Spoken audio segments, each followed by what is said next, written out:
But I'd like to leave you with a question. When you guys sit down, what are you going to say? I talk to everyone.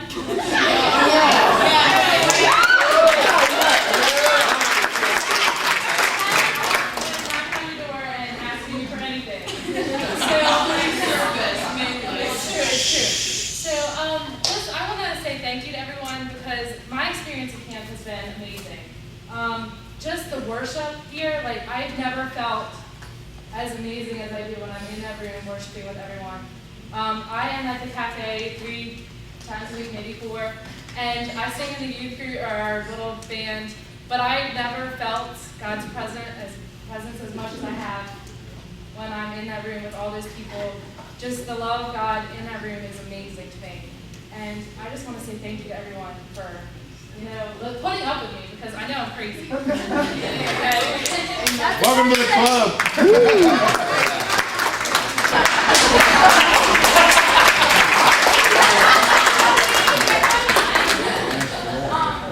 There's so many people that are here for the first time, ever come to camp, and it's great. It's not just all little 6th graders. It's it's a bunch of people, and of all different ages, so everyone's getting to experience it, and it's getting more popular, and that's really cool. Yay! Maybe I love people too, but I got Miss Tracy, and I love Miss Tracy, and I've had a blast just learning about myself and that I can't depend on my own self, and just learning about other people and how they react to things. Natalie and Miranda, and I love everyone in my room. I'm trying to be loud. I'm not a very loud person, which you can't tell from being around my room.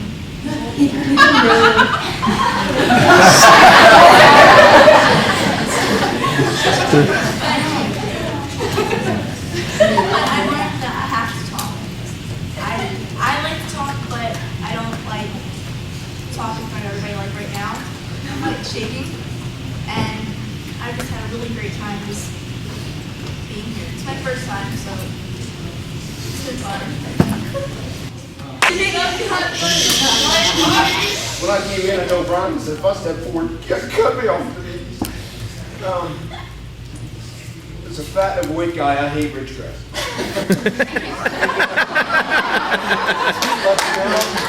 Amen.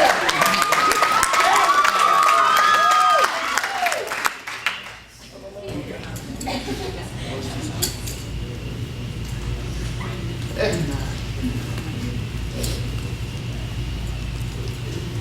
hearing about the service this week, I was led to something in Malachi today. I'll show you one of my guys. But about God's judgment. And how God's judgment of fire will be like refinement of gold and silver, precious metals. And thought about what they were talking about our service to Christ and to God. That's the precious metals. This camp is the precious metals. All the junk is burned away by just intense worship and love of some leaders. I want to thank you, all you guys, for recharging my batteries. And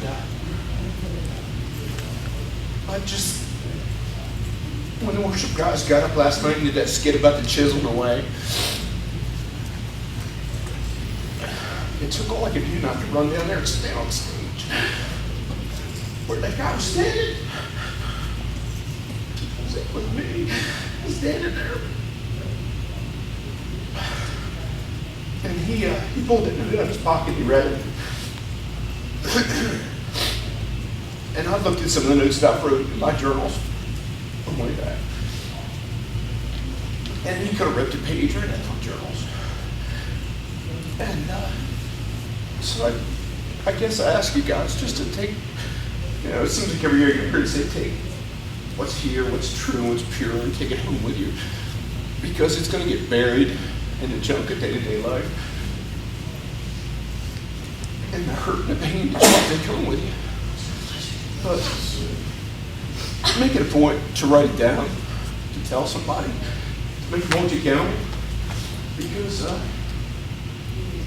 you're going to probably need it. Because I need it. And every year I love coming to camp.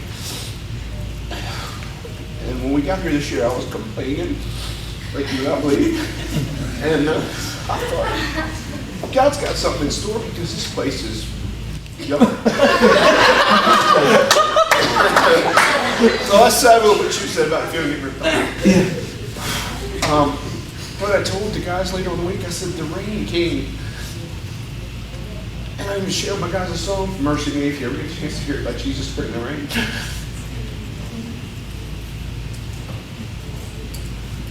And what it did in years past when we have XFUGE, we get to go out on the tracks and do all that. That's great for us leaders because we get to talk about you guys and pray for you and just get the most, wrench every bit of grace there is that's coming down the pike. And but when the rains came this year, we were discouraged because not only did they not give us nothing to do, but then we had nothing to do. Because we were locked inside and we started just coming up with new stuff to do, and it was really neat to see how everybody did something different. And then I didn't realize it until after it was done, but then it gave us more chance to spend with you guys and to get more one-on-one time. So, like the song says, if that's what it takes to draw close to it,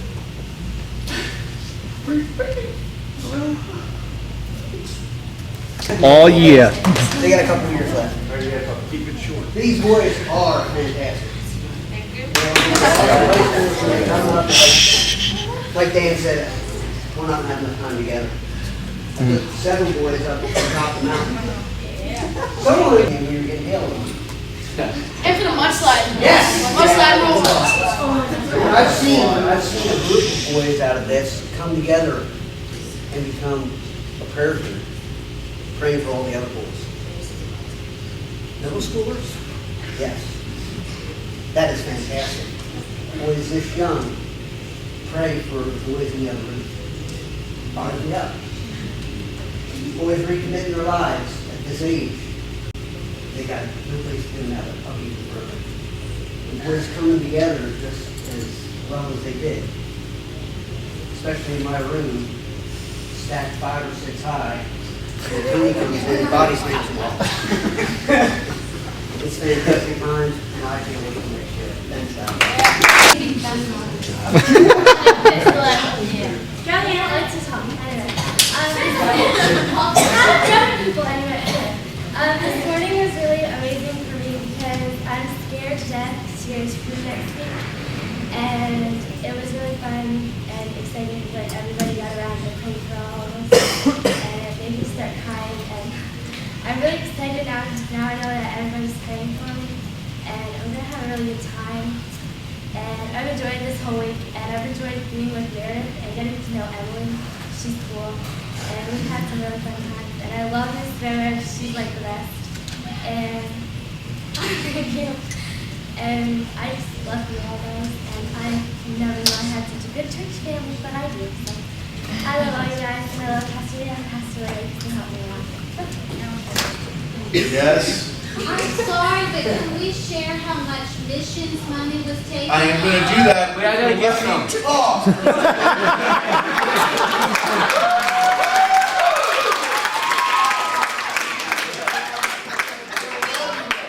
You guys are so excited. That was straight out. Here's the thing. My heart, if you guys know anything about my heart, you know my heart beats evangelism. Dan picks on me all the time. He says, you're an absolute freak. And I said, yeah, I know. And my heart beats to know when someone comes to know Christ or someone really begins to live for Christ. And I just want to know. I mean, I want you to be bold. I want you to be very bold in this moment for just a second before we get to the missions offering, because that is very important. If you put a stake in the ground this weekend or this week, it's been a long weekend the way it's working my brain. But if you put a stake in the ground and you said, you know what, I'm really going to surrender my life to Jesus Christ for the first time. Not that you prayed a stick in prayer, not that you did some religious exercise, but you put that stake in the ground. And some of you said that. For the very first time with real sincerity, I want you to do me a favor, I want you to raise your hand. I want you to be bold. I want you to be very bold. I want you to raise it high. Because here's the deal, I want you to get this. Kenny asked you a question, what are you going to say when you get to heaven? Let me just give you something that's really, really big. Keep your hands up. Keep your hands up. Jesus said, if you'll deny me before men, I will deny you before my Father in heaven. This is when we don't play church, this is when we get serious. Now, I just want you to see this for a second. Look at this. 1, 2, 3, 4, 5, 6, 7, 8, 9, 10, 11, 12, 13 people, 14 people, excuse me, 15 people. First time, got serious. That's what. 13 people. First time? No. Yes. Here's what I want you to understand. Put your hands down. Some people that really had that foundational relationship, they remember what it was, came to know Him this weekend. Why? Because of the leaders that God gave you and because of the environment God placed you in. Sometimes we don't understand what God's doing, but I just love that. Now watch this. I just want you guys to see what God's been doing. Because it blows me away. You don't get to see this sometimes. We as pastors get to see this, but you don't get to see it. How many of you put another stake in the ground because you've been drifted from God? And life is tough, and sometimes you forget what it's like to have that passionate relationship with Christ. And you recommitted your life this weekend, which maybe you didn't get to share this time, but raise your hand. I want you to see it.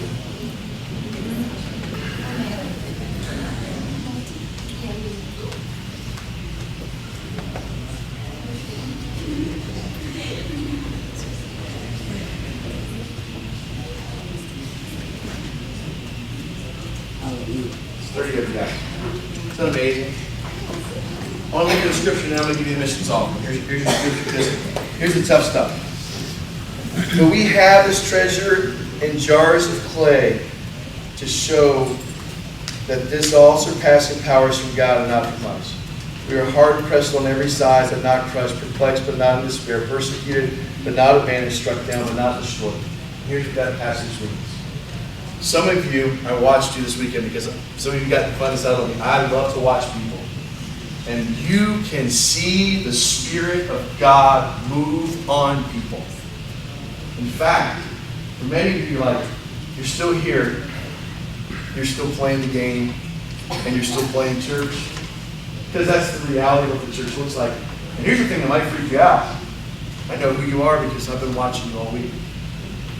It's creepy. It's very creepy. And here's what I want to leave you with. I'm not going to embarrass you because that's not me, and I'm not going to point anybody out. That's not me. But here's what I want you to know. For you may have doubts that God exists. You may have doubts that Jesus Christ is the real deal. You may have a hard heart where you're really not ready to give that to God. But I want you to just for 1 second think about this. When you look around this room and you see what God did this weekend, God is real, God is apparent, and God is alive. But here's the deal. He's still available to you. You've got tonight to talk to your leader, and you've got tomorrow with one more worship session and one more speaking session with a great speaker. And you still have a chance before you leave this place to really make things right with Christ. And to that end, I want you to know also that what you guys have done is going to blow you away because your missions offering is going to go out of this world and change it. Middle school offering was, where's my middle school leader? $677.25.